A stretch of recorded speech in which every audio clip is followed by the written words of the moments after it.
नमस्कार दोस्तों, मेरा नाम है भालचंद्र। ब्रह्मांड सिद्धाष्ट में आप सभी का स्वागत है। आज के इस वीडियो में हम चर्चा करेंगे कर्क लगन और राजयोग कारक ग्रह के बारे में, या फिर राजयोग कारक कुंडली कर्क लगन की कैसे हो सकती है, इसके संदर्भ में चर्चा इस वीडियो में हम करने वाले हैं। राजयोग कारक ग्रह या फिर राजयोग कारक कुंडली समझने के लिए हर जो लगन होता है उसके जो महत्वपूर्ण शुभ ग्रह कौन से हैं वो समझ लेना बहुत ज्यादा आवश्यक है। हर एक लगन के लिए जो राजयोग कारक ग्रह है या फिर महत्वपूर्ण शुभ ग्रह है वो अलग अलग हो सकते हैं। जैसे कि मेष लगन के लिए वृषभ, मिथुन, कर्क या फिर सिंह लगन के लिए अलग अलग राजयोग कारक ग्रह हो सकते हैं, या फिर अलग अलग जो ग्रह होते हैं वो शुभ कारक होते हैं। जैसे कि बहुत बार हम सुनते हैं कि जो गुरु है वो बहुत ज्यादा शुभ फलदायी होता है। अगर गुरु किसी भी कुंडली में अच्छा हो तो उसके जिंदगी में या फिर जीवन में काफी अच्छी बातें हो सकती है। लेकिन ये बात वृषभ और तुला लगन के लिए बिल्कुल भी सही नहीं होती। हालांकि वृषभ और तुला लगन के लिए जो गुरु है वो एक नंबर का अशुभ ग्रह कहा जाता है। तो उसी से हम ये तय कर सकते हैं कि हर एक कुंडली के लिए जो अशुभ ग्रह है या फिर राजयोग कारक ग्रह है वो अलग अलग होते हैं। जैसे कि यहाँ पर हम चर्चा कर रहे हैं कर्क लगन के बारे में। तो कर्क लगन के लिए अगर देखा जाए तो सबसे ज्यादा महत्वपूर्ण और शुभ फलदायी ग्रह होता है, जिसे हम राजयोग कारक ग्रह की भी संज्ञा दे सकते हैं, वो होता है मंगल। क्योंकि यह जो मंगल ग्रह है, इस मंगल ग्रह की जो राशियां हैं वो दशम भाव में आती है, उसी प्रकार पंचम भाव में भी आती है। तो कर्क लगन के लिए महत्वपूर्ण ऐसे केंद्र और कोण का स्वामी मंगल होने की वजह से यह जो मंगल है वो मंगल कर्क लगन के लिए सबसे ज्यादा महत्वपूर्ण शुभ फलदायी ग्रह कहा जाता है। इसे राजयोग कारक ग्रह भी कहा जाता है। तो यह जो मंगल होता है वो बहुत ज्यादा महत्वपूर्ण होता है कर्क लगन के लिए। उसी प्रकार जो दूसरा ग्रह आता है वो है गुरु। गुरु के बारे में अगर देखा जाए तो ये जो गुरु ग्रह है यह भाग्येश भी है और षष्ठेश भी है। हालांकि जो षष्ठ स्थान होता है वो अशुभ स्थान होता है, इसे रोग स्थान या फिर शत्रु स्थान भी कहा जाता है, लेकिन भाग्येश होने की वजह से इसको शुभत्व भी दिया जा सकता है। तो इसी वजह से ये जो गुरु है वो दूसरे प्रतीक का शुभ ग्रह है, और सबसे ज्यादा महत्वपूर्ण शुभ फलदायी ग्रह जो है मंगल है। अमूमन तौर पर हम सुनते हैं कि जो मंगल ग्रह होता है अच्छा नहीं होता, मंगल ग्रह होने के कारण काफी ज्यादा प्रॉब्लम, या फिर मांगलिक कुंडली, ये जो सभी बातें हैं वो हर एक कुंडली के लिए सही नहीं होती।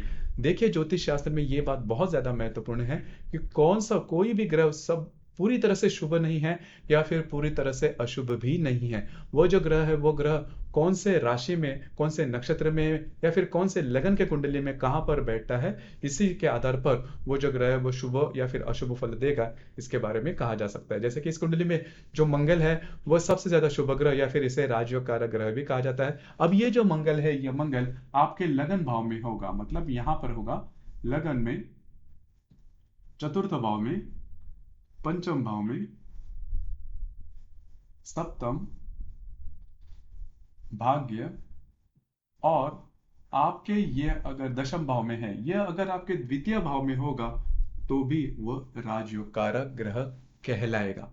अब ये बात बहुत ज्यादा महत्वपूर्ण है। मंगल की जो प्लेसमेंट है, मतलब मंगल आपके जो कुंडली है, मतलब कर्क लगन की कुंडली है, इसमें प्रथम स्थान में, द्वितीय स्थान में, चतुर्थ स्थान में, पंचम स्थान में, सप्तम स्थान में, भाग्य स्थान में और दशम स्थान में अगर वो होगा तो वो जो मंगल है वो शुभ फलदायी होगा। यहाँ पर तृतीय स्थान में होने से भी ये मंगल शुभ फलदायी हो सकता है। सिर्फ यह पंचम भाव के तरफ से, मतलब संतान सुख में थोड़ा बहुत प्रॉब्लम कर सकता है।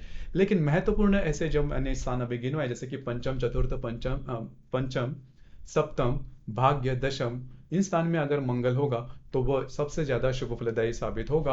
और ऐसी जो कुंडली है वो राजयोग कारक कुंडली कहलाएगी। अब राजयोग कारक कुंडली के भी मायने थोड़े अलग है, वो भी ध्यान में लेना आवश्यक है। राजयोग कारक कुंडली मतलब राजा होना ऐसे बिल्कुल भी नहीं है। राजयोग कारक कुंडली मतलब वो जो कुंडली है वो जिस भी आर्थिक स्तर पर होगी उससे काफी ज्यादा आगे बढ़ेगी, और उनको मेहनत तो उतनी ही करनी पड़ेगी, लेकिन मेहनत करने के बाद जो यश होता है या फिर जो सक्सेस रेट होता है वो उनका काफी ज्यादा, उनका जो सफलता मिलती है वो काफी इजीली मिलती है और काफी इजीली वो आगे बढ़ सकते हैं।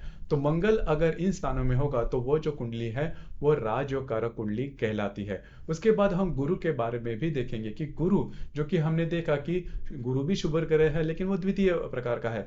तो ये जो गुरु है वो भी अगर कर्क लग्न की कुंडली में प्रथम भाव में, द्वितीय भाव में, चतुर्थ भाव में, पंचम, सप्तम, भाग्य और दशम भाव में होगा तो वह राजयोग कारक कहलाएगा। मतलब उस वो जो कुंडली है उनको पैसे के मामला में धन के मामला में किसी भी प्रकार के बड़े प्रॉब्लम कॉम्प्लिकेशंस बिल्कुल भी नहीं आएंगे। अब इससे भी थोड़ा ऊंचा अगर सोचा जाए तो ये जो मंगल गुरु जो दोनों ग्रह हैं, मतलब यहाँ पर जैसे हम देख रहे हैं कि मंगल गुरु हमने यहाँ पर करीबन हर खाने में लिखे हैं, तो जो मंगल गुरु जो ग्रह है वह अगर आपके पंचम भाव में या फिर आपके भाग्य भाव में होगा तो वो जो कुंडली है वो बहुत ही ज्यादा आगे बढ़ेगी, मतलब काफी ज्यादा आगे बढ़ेगी। इसमें कोई दो राय नहीं, क्योंकि जो महत्वपूर्ण जो दो सबसे शुभ फलदायी ग्रह है कर्क लगन के लिए, वो अगर पंचम या फिर नवम भाव में है, या फिर इस प्रकार से भी देख सकते हैं कि अगर भाग्य भाव में मंगल है, पंचम भाव में गुरु है, या फिर पंचम भाव में गुरु है, भाग्य भाव में मंगल है, इस प्रकार से भी अगर देखा जाए तो वो जो कुंडली है वो बहुत ही ज्यादा आगे बढ़ती है। क्योंकि ये जो कौन स्थान महत्वपूर्ण कौन स्थान है, पंचम और नवम स्थान, ये जो दोनों ग्रह है, इन दोनों जो भावेश है दोनों स्थान के, वो भी अगर ये इन दोनों स्थान में रहेंगे तो भी वो जो कुंडली है वो बहुत ही आगे बढ़ती है। तो कुल मिला के अगर अभी आपको समझ में आ चुका होगा कि ये जो दो ग्रह है उसकी जो प्लेसमेंट है वो अगर कर्क लगन के कुंडली में इस प्रकार से होगी तो वो जो कुंडली है वो जीवन में बहुत ही ज्यादा आगे बढ़ती है। लेकिन यहाँ पर और एक जो ग्रह है उसके बारे में थोड़ा ध्यान देना आवश्यक है। हालांकि वो जो ग्रह है उसका और राजयोग का ज्यादा मेल जोल नहीं है, लेकिन राजयोग अगर किसी भी कुंडली में है तो वह जो ग्रह होता है वो बहुत ज्यादा महत्वपूर्ण होता है। जैसे कि यहाँ पर मैंने चंद्र लिखा है जो कि चंद्रमा है। यह जो लग्नेश है, लग्नेश यहाँ पर चंद्रमा है, तो चंद्रमा भी बहुत ज्यादा महत्वपूर्ण होता है।